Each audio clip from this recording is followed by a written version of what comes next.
Hello everyone, welcome. Digital Beast Stream, What's in the Glass. I hope you like my t-shirt as well. It's a good new shopping stuff that I had it from Everpress. Pretty happy. If you don't know Everpress, it's an interesting website. You can find lots of t-shirts, you can collaborate with them, and really recommend it to have a look. Welcome to Digital Beast Stream, What's in the Glass. Today is, I think is Wednesday, right? And then we're having our ground stream. Our ground stream is our 30 minutes Wednesday two-line way conversation with the London best beer stockist, in this case, Bottle Shop.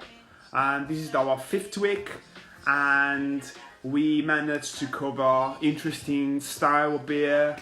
We have some Pilsners, we have some Pale, we have some IPAs, and this week is Sour Week, so we're trying to drink and experience different beers within the big sour umbrella term. And we also have a bottle shop for the week, which is Caps and Taps in Kentish town in Camden. The guys are going to be with us today as well to talk about what's going on in the beer scene from back in the days 2015 until these days. And it's a beautiful bottle shop in North London. As I said, it's a craft beer shop and a tasting room. They also have some amazing wine and cider. Really recommend it. And they have UK, European, USA, all in fridges, around 500 beers, which is great. It's a great number. And I would love to show you as well what am I gonna drink today. There's a fantastic beer that Phill from Caps and Taps suggested to me. So I'm gonna drink a lovely Undercurrents from Firestore Walker. So Undercurrents is a 6.3% white ale with black currants. So using 12 and 36 months age agrestic ale as a base, 1.5 litre per gallon black currants, which is gonna be pretty fruity, pretty funky, pretty glorious. So can't wait to have it in a second with Phill. Phill Palgrave-Elliott is the founder of Caps and Taps, together with his wife, and so he's a half of the shop, of the business, and they managed to sell beer for many years in the city. 5 doesn't sound a lot, but I've seen like the craft beer scene, it's quite a lot. And also I would like to give a big shout to the guys at Live with exclamation mark. So Live is a series of talk on Instagram. Mostly they're talking about art, they're talking about, different fields within art. And they basically gave me the inspiration of doing something similar. And they started with the coronavirus outbreak. And, I was thinking we could do something similar within, the beer industry, the drink industry. And this is the beauty of it, we got social media technology that can really help us doing this, so I can't see really why we shouldn't do it. I'm gonna start to crack on with the beer. So these are the guys that sponsor the week, and these are the guys they're gonna be with me today, Caps and Taps. I always love the shop because it's North London where I am based, and it's a very super familiar and super cool spot. And Phill should be here right now, so just give me 1 second. Oh man, really excited about it.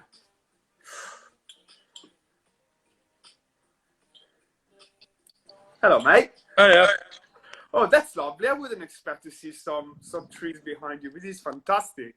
I thought I'd be outside just 'cause there's a baby inside. So You did well, you did well. Nice to see you, man. Hey. Look, I'm gonna open up your recommendation, and I can't wait. Brilliant. What are you drinking as well? I have the Hackney's Millions of Peaches. I know it quite well.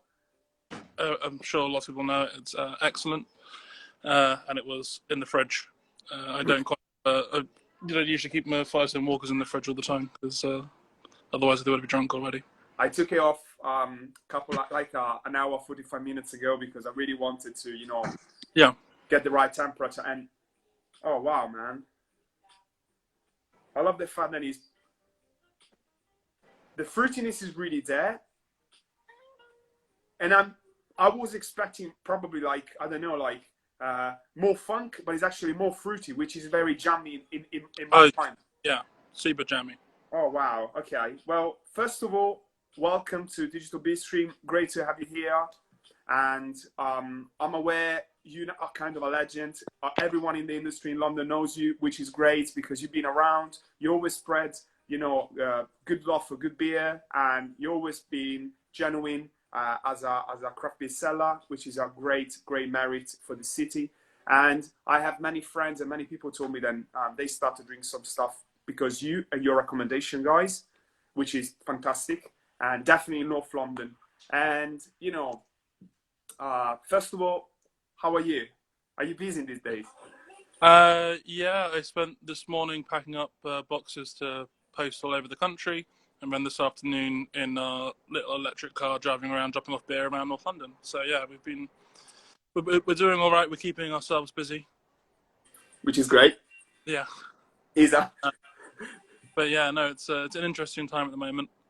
The shop's closed for people to walk in. We're just all online, but free local delivery and UK wide as well. You've been active on your online shop even before these crazy times, right?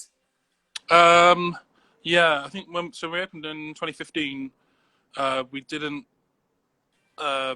also have an online shop until probably 2018. Mm-hmm. I think we were a bit slow on that. If we'd been more on it, I think would have been better. But yeah, no. So they've been doing probably 2.5 years. We had the online store as well. Okay. But it's just a useful way, just to tell people who are physically coming to the shop as well what we currently have in stock, because everything's live and linked to what we have.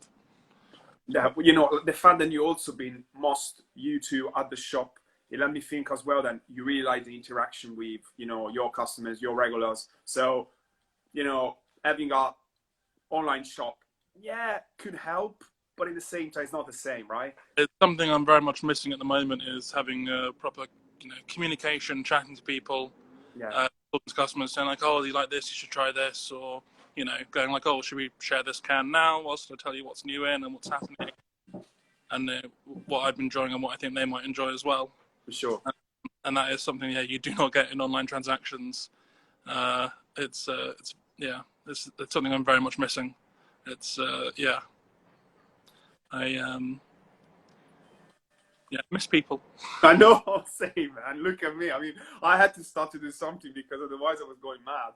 And there is a beautiful bottle shop in Portugal called Catraio. And I was chatting with the guy and I was asking him, like, so how is your web online shops going? And he was just like, nope, can't do that. I just can't do that. And I asked him, is it because Portugal, like, people are not used to using too much, like, doing online shopping and stuff, or is it because it's your way? The guy was like, people will buy probably more, with the online, but until we're able to, avoid that, we're just gonna keep serving people even in distance, but listening to them what they have to ask. I know in London is a different city; you can't really do that. We couldn't even be open a little bit because people are ridiculous. Like where we live in Kentish town, people and social distancing doesn't always go hand in hand. You got to weave and stop and try and move to avoid people. Yeah. I know what you mean. I did some researches before invite you to the stream, and I noticed there are some great interviews with Matt Curtis, which is watching right now. Hi, Matt. And with Johnny Garrett for Good Beer Hunting. So we're just like, I'm not going to ask you the same stuff because you already, managed to answer their questions. So something that I'm super happy to know is like, at today, 2020, May, how do you see beer? How do you see London beer? How do you see beer in general? I think there's lots to be optimistic about at the moment. Like, even though it's weird times, I think we've got more educated drinkers than ever before. We've got lots of people who know what they like now, way more than 5 years ago. We've got loads of great breweries. There's so many more breweries now, but ones that on the smaller scale to the larger scale, who are aiming at different things and different people. But I think it's a real positive time for beer drinkers right now. 100%. And more festivals, more breweries, more good places, more quality. Do you agree there? Is it all going in the right way every direction pretty much? It's going the right way in most directions. I think when you have an increase in volume, there's generally an increase in quality, but there's more new breweries who aren't quite there yet, but they will be, because they're learning as well. 100%. So there's more of everything compared to 5 years ago, but it's good. And I'm sure it's even more like playful to engage with customers and regulars, brand new, and try to challenge them with these styles and this type of beers, right? Yeah, I mean, so an interesting one in that is kind of the price point. I mean, when we started 5 years ago, we were really determined to make sure everything was, I think when we first launched, everything we had, apart from big bottles, was, had to be under £3.50 or under £4 maximum. Oh, really? Like, it was something we were quite conscious about. And then just, now when you move to 440ml cans, then you move to bigger things, the price of stuff had to go up. But I think people are a bit more aware. But like real quality, like kind of sours and barrel aged things take time and money, and it's getting people's trust to go, you know what, if you want to try this, I really recommend it. By the way, it's going to cost you £12 for a bottle, but it's phenomenal. And it works. Yeah, I know, man. Well, I'm sure like you will probably be able to push a bit more as well, like the natural wines and the ciders that you have. People probably have a general overall interest to all good things instead of something good, right? Yeah. No, I think I'd agree with that. Like, you're seeing a lot of people who are super into the craft beer for the last few years, not pivoting away, but like also taking on, going, you know what, I'm actually loving some of these new wines I'm getting to try now. Natural wine is it's definitely booming at the moment, and it's catching people's attentions of what you can do. And I think part of that is because people have been introduced to a lot of interesting flavors through their beer, which is generally a lower price point than wine anyway, and going to know what, I'm going to risk it. I really like this thing. I'm going to try it. And you also managed to have lots of events in the shop, which is always a good thing to try to. Yeah, let's try to do it. It's nice to get a mixture thing. I prefer kind of more casual events. People coming in trying beers, but also we've had some real nice structured ones, which can be quite fun. We've done we used to do things like Hunt the Cantillon, where we do a variety of lambics, and we'd say which one is the infamous Cantillon and which one's Boon Black Label. And we've done we've done like Hunt the what else have we done? Oh, we did Hunt the Pliny. We got some Russian River Pliny in, and we were Wow. You want to try this compared to some UK brewed IPAs. We've done a few kind of fun events like that, and we do regular kind of bottle shares, ones where either people just bring everything themselves and we supply a space to do that, or we do ones where people, not everyone has a cellar full of beer, and we go, we've got loads of stuff, come in, it's 20 quid a ticket, but it's going to be some great stuff, a mixture of some interesting big bottles from the shop, and then occasionally Steph and I will throw in something from our own collection that we've picked up over the last kind of 8 years. Wow. Try this out as well. I'm sure that collection is pretty remarkable. So yeah, guys, check it out, the events in the shop when it's back. What I would like to say to you as well is, like, do you still like big IPAs or IPAs in general, like the biggest style than your customers are looking for, or not necessarily, like wider range of products? I think our customers look for a wider range of products, but I will say that IPAs is the biggest in terms of turnover, in terms of in terms of number of products, and financially. IPAs is what keeps everyone going, because people just can't get enough of them. I know. So having fridges that can make sure people are gonna have like the freshest products are definitely driving people on in Kentish Town for it. Absolutely. Like, it's something that we've tried as much as we can to be kind of 100% refrigerated on all our hoppy beers. Having cans rather than bottles has helped that. But yeah, we opened, and we were probably one of the few places where we had 7 fridges. Like, everything we had was cold and available for drink, which was useful for drinking in. 100%. Also, just in terms of keeping everything fresh, the bottom of the fridge is just stacks and stacks and stacks of fresh cans. And yeah, it's really good just to keep things cold, keep it fresh. Wow. So I can't even think about the excitement of, having a shop in a time where, yeah, there are many things, actually, many things to choose about. But then slowly, slowly, year after year, seeing more breweries, like locally, nationally, everywhere. And I'm like, whoa, how am I going to choose what to get? It is. It's tough, and it's it's changed in terms of us being able to get hold of samples from breweries. It just comes down to us having been out places, drinking places, people telling us, going like, "Oh, I've heard something interesting about this brewery," or, "I've heard good things about these guys." Because because breweries all over the rest of the UK, it's very hard to get hold of just one can to try something. So you've got to take a gamble every now and then, just based on people that we know who've talked about it, customers who relationships who've made it, and go, "Oh, I think you guys would like this," or "Have you heard of these guys?" And then also, like, just plain to be honest, you look at Untapped scores as well. You see, oh, this is coming in. Oh, let's see how people are rating it. But I think you can use Untapped in different ways. Like, when I look at it, I very much look at people that I'm friends with, and I look at people who I know, and I go like, oh, if they've given it a rating, that gives me a better idea of it rather than looking at the average number.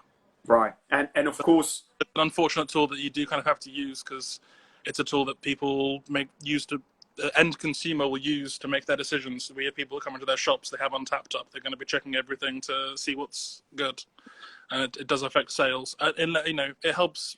I guess it goes back to online versus in the store. In the store, I really like it. I think it's great. It doesn't really matter so much what the Untapped score is, because I can tell this person, hey, if you like this, I think I really like this, and you can tell them why that this would be a good fit for them. And now we're online only. There isn't that conversation with the customer. You can't be like, I really think you'd like this. So, right. yeah, a bit different. Oh, yeah, totally different. Oh, yeah, yeah, yeah. Well, something that I always like about breweries' work is when there is a bigger variety of styles in to choose from, in even just from a single brewery. So we had yesterday Moritz from Colonel, and I had a shift at the tap room in there, and in the same time there were 10 different styles, and of some styles even different variation of hops, and that was just like, wow, okay, great. But then I noticed that people tend to go for breweries that have a real good, well-made style instead of something else. And I don't want to mention any of the breweries, like there are some, but I rather prefer to go and adventure myself and trying, a porter of a brewery that has been very famous for their IPAs, or a sour for a brewery that is really, really famous for their pale ale. It keeps the game a bit more interested, right? Yeah, completely. Like Um, Pressure Drop is one of them, just to give an example. yeah. No, Pressure Up are doing loads of different things really well at the moment. And like you mentioned, the Colonel, they have so much time and love for the Colonel and everyone who works there. They're all been really good people, and they've been great to work with for the last 5 years. I think they care about the beer, they care about the industry as a whole, and I've so much time for them. Wow, okay. And how cider natural wine goes within the craft beer, like audience. Are the same people buying craft beer, cider, and wine really, or they're all completely different type of people? I think you are getting different people, but at the same time, that there is a in the Venn diagram, there's a healthy group in the middle, and I think there are a lot of people who are into beer and they're interested in beer, and people who are very active and they follow various people on Twitter and online, and people who are talking about beer are also now talking about wine. Yeah. And big difference, they go, oh, I've heard a lot about this Tillingham winery, I'm really interested, I'm going to give it a try. Where there's online magazines now who, they're covering not just beer, they're covering beer, wine and cider, nice variety of drinks. Lovely. Well, to everyone that just connect, I'm here with Phill from Cups and Taps, and we're chatting about, differences from maybe beer in 2015 and these days. I'm drinking my fantastic recommendation, and he did it to me. Firestone Walker, lovely, super jammy undercurrents, fantastic beer. And he's drinking now Million of Pitches from Hackney Brewery. Yeah. I always love the fact that areas in London could be, ideally mapped with like styles or type or ways. And you know, for me, North London always been like Caspia Paradise and good shops. Chris Wine, you know, yourself guys, Captain Craft Not Far, and then other bits and pieces. And where is good Caspia around you guys? For us, we're very lucky. You know, a short walk from us, we've got the Southampton Arms, and you know they've been doing craft beer for really well for at least 6, 7 years, 8 years maybe now. And I can't remember how long they've been going, but yeah, that's very much around here where we like to go drinking. I mean, technically it's north of the river, so I'm going to talk about the Harp. The Harp is one of the best pubs in London, and the cask is kept so incredibly well, and it's just the best pint of Harvey's you can have. It's brilliant. So yeah, no, I'm thinking of that, and then also, I'm probably thinking of it, not thinking of somewhere else obvious, but yeah, for me, those are the main 2 places I think of cask. I think of that. I'm with you, and this question is being asked because my next question is: so do you miss pubs, right? Oh, yeah, I really, really, really do. Like on days like today, it's a little bit colder now, but when it was sunnier out earlier, it's just it's you know, but it's not massively. It's the pubs that you miss. It's the people. You know, it's. I want to be sat with some friends. I want to be sat with someone. I want to have a chat. I want to have a real good pint. I mean, I'm missing a bit of cask, but apart from that, you know, thankfully, you know, I happen to know a very good place to get great bottles and cans. So not as if we're missing out on any beer or wine, but yeah, no, just miss people, miss being able to chat to people and in person and enjoy beer and enjoy the weather. 100%. And again, for me, it's like bottle shops like your guys. To me, it's like an extra to add to a well-played scene full of pubs, full of tap rooms, full of festivals. Then there are also the bottle shops, and you know, the off license with the right choice and everything. But you know, I have chance to speak with few bottle shops around London, and we all end up to saying that in a way we all know and we are all sure that for a while you'll be the one that provide craft beer to the craft beer audience, and we don't know yet until what time. Do you see that in what's happening right now, or is it more like not really? What do you think? How do you feel like that? Yeah, I think well, yeah, we do local deliveries, and that's I very much feel like we're certainly for some people we are the sole supplier of alcohol during this time, and yeah, but yeah, it's an interesting time. It's we're having a small struggle, I would say, at the moment, trying to get hold of everything we want to get hold of in terms of stock wise. But I mean, that's no fault of the breweries or distributors who've shut up shop. They've done the correct thing. Yeah. But yeah, it's a little bit difficult. I mean, when this all happened, we had a crazy week and a half where suddenly our fridges were empty. I was just stood in the shop going like, this has never happened before. I'm looking at just empty fridges. We don't have anything else to sell. So wow. That was a real movement of like, right, we need to place some orders in. We need to get some stuff in. It's been good, and it's been quite nice. Weirdly, like because of the lack of distributors, we've had to go direct with some breweries and placing larger orders than we usually would. But it's worked out okay so far. Being able to justify filling a pallet and paying a pallet fee. Wow. But it's been quite nice. We've had a couple of pallets from Lost and Grounded. We've been selling lots of Keller pills. All the cool cats have just come back. And then I think next week we've got a pallet of Burning Sky coming, which I'm really looking forward to. I think their cans have been really good. That's a good conversation topic in terms of we were talking comparing 2015 to 2020 is cans. I think it's crazy how many more. When we opened, we were a bottle shop. We sold mainly bottles. We had a couple of cans. I remember Gypsy Hill first did a few cans, and a few other people tried out some contract canning. To success for some and not so much for others. And then, then it really it kicked off. I think I think Beavertown in cans made a big difference. But when Carbondale moved from their 330ml bottles to 440ml cans, that was a big difference. Suddenly, people kind of respected that you would get good beer in a can. You had to reshuffle all your fridges as well. Oh, that was a nightmare for a while. Just I know. when we got bottles in, then we got cans in. Moving there.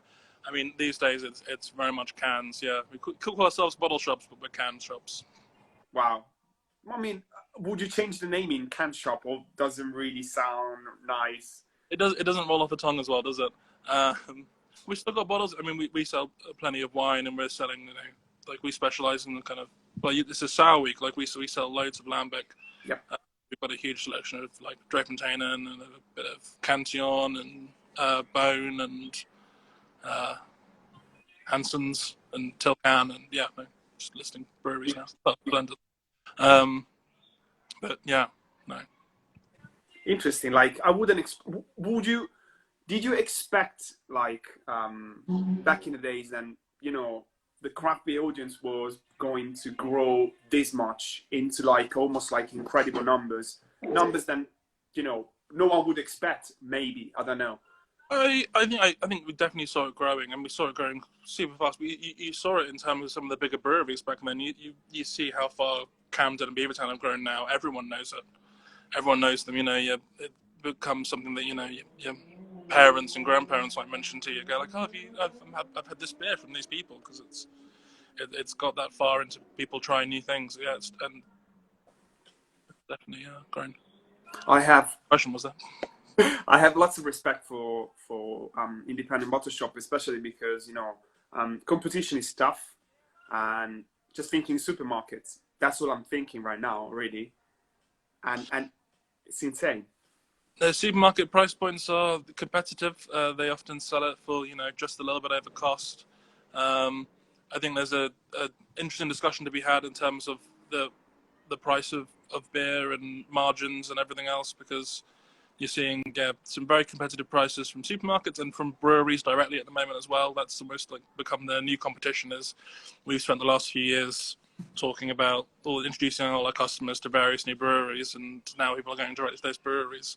You can't really argue with it too much, because it's, if you're buying a lot of beer from that place, they're best going direct, and hopefully they still visit us and pick up a few things as well. Well, you know, especially when you treat, you know, your products with such a great respect, and you see in the other side people treating like beer as a mass-produced commodity to try to, you know, attract more buyers. To me, it's like, do we have to worry about, or are we always going to be protected because we have the real passion? I think there's reasons to worry, but there's always going to be specialist stores. There's always going to be, you know, the people who are passionate going for it. And I think there is a demand. I mean, the supermarkets only have so much space and so much variety. And the thing is that they pick people up and they sell loads of the beer for a while, and then they get bored and they drop them and they pick up another brewery instead. So I think, yeah, it varies. It's going to be. I think the next 18 months is going to be quite interesting for the industry. What are your predictions for it? And you can give me the real positive one, the one that you don't want to hear or you don't want to say, but we have to. What do you think? I think the positive one we can definitely talk about is it's just more people are getting into their beers, their wines, their drinks. I think there's still a massive audience who want to grow, and people who care much more about where they're buying their products from and what they're buying. I think a move away from certain mass-produced beers and going, oh, I want to support, you know, something interesting, I want something that's more flavourful, I want, you know, various different things. I think there's definitely reasons to be optimistic about that. I think there are a lot of breweries, and I think I wouldn't be surprised if you see a few more breweries maybe consolidating a little bit, either, you know, realizing that not everyone can have the same growth patterns. So we'll be interesting to see what happens there. We've had a couple of breweries close in the last year, I think with everything that's happening at the moment as well, you're likely to see a few more closed as well in this year, unfortunately. Probably, yeah. And, you know, I think we are entering a very special time where the people then really have, you know, something more to add to the whole experience, or a more genuine version of the experience itself will stay and will stay for long. The experience is exactly the right word there. It's, yeah, we see it with our shop because we can drink in. It's about that experience. It's about the conversation. It's about sharing a drink and talking about it. Yeah, it's a very different experience to, you know, going to a brightly neon lit supermarket to pick up some cans of whatever it may be. I'm very happy to spend more, even about the same type of product. But if I can have a laugh with you after a very tough day at work, I don't mind. You know, this is the thing, and I guess hopefully we're gonna see that along different industries as well. They're now experiencing issues like, you know, like music industry, theaters, and, you know, music venues and stuff. Especially because you, as a, you know, Kentish town shop, I'm sure you were relying a lot from the guys that were, you know, heading in the area, because the shows, you know, we have a healthy pre-gig audience, people who are going to see things either in Camden or at Kentish Town Forum. They'll come to us for a couple of beers beforehand because of our selection. So yeah, there's definitely a loss in trade from various things, but hopefully, we slowly get back up to running normal again. We see those people again, hopefully. Yeah, well, you are professionists and you know what you're doing, and you're definitely going to follow the right procedures and stuff. And, you know, this is the best thing. And, you know, if there is anything special then you want to say to the guys, yesterday I've been very out from the 30 minutes because I was with Moritz, and when I'm with Moritz, we are going all over the place. There's plenty to talk about, yeah. And, you know, it's like, and we forgot to warm up with a call before the, you know, the stream itself. So we were going mad during it. But also I found out things about Instagram that I didn't know before. But, you know, we say half an hour. I want to keep it pretty much in that today, and if you don't mind. And, you know, the question is also like, are you still happy that you opened a bottle shop 5 years ago in Kentish Town? Would you do it again? I would. Yeah. I think, I think the only thing that I kind of wish is that we had a bit more space so we could have more people drinking in. I think that's the only thing we regret. But yeah, no, we love Kentish Town, we love Camden, we love, we're North London. And it's been a fun neighbourhood to be part of now and hopefully in the future as well. Fantastic. And I don't know, I mean, there were years ago a comment on Matt post about our northwest London, more West London possibility one day to have a bottle shop there. I know there are some, but do you potentially consider, when the Armageddon is done, another shop, another Caps and Taps somewhere else? I think if we did another Camps and Taps somewhere else in London, it would be a much more the focus on the experience. We'd look much more towards opening something as a bar instead of a bar and bottle shop. I think we always want that bottle shop aspect. We always want to have fairly priced to go beers, you know, not like some pubs that offer a 10% discount to go. We would look at doing something fairly priced to go, and then to drink in as well. But yeah, that's the sort of thing we'd look at in the future, is a bit more of the bar combo with the bottle shop. I think, yeah, providing the experience, the entertainment, the venue, the space to enjoy beers and meet people and chat. I think that's much more what we need to be looking at in the future, rather than just you know, supply a beer. Makes sense, totally. And, you know, guys, to whoever feels like wants some special beers, especially sours, this is the place to check it out. You're gonna speak with Mr. Phill over here, and Phill, it's been a pleasure. It's been great, Gabs. Nice to chat to you as usual. I know also you watching the stream, so this is great. I'm glad you've been here today, and I hope for you and your wife and your family in general to be to stay safe and, you know, active and happy. And we are gonna see each other very soon and chatting about what we like and, you know, enjoying our time. Definitely. All right. Cheers, mate. Good to see you. My Thanks, pleasure. watching Cheers, this. guys. Thanks to follow. Bye bye.